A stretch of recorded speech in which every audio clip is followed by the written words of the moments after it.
ಏಯ್ ನೋಡ್ಕೊಂಡು ಹೋಗ್ಬೇಕು ಆ ಕಡೆ ಈ ಕಡೆ. ನೋಡಿ ನೋಡಿ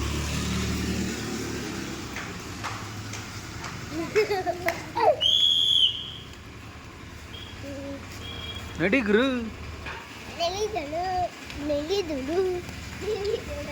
ನೀನು ನಡಿಯ.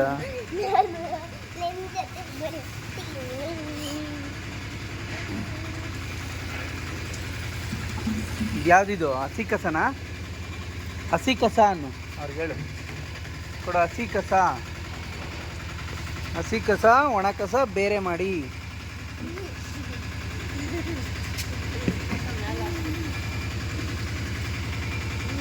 ಓಕೆ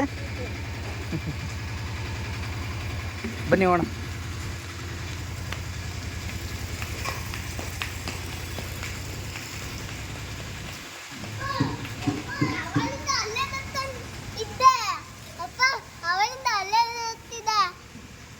ಓದಿದ ತಕ್ಷಣ ನಾನು ಹೋಗ್ಬಿಟ್ಟೆ, ಅದಕ್ಕೆ ಹೋಗಿಲ್ಲ. ಆಯ್ತು.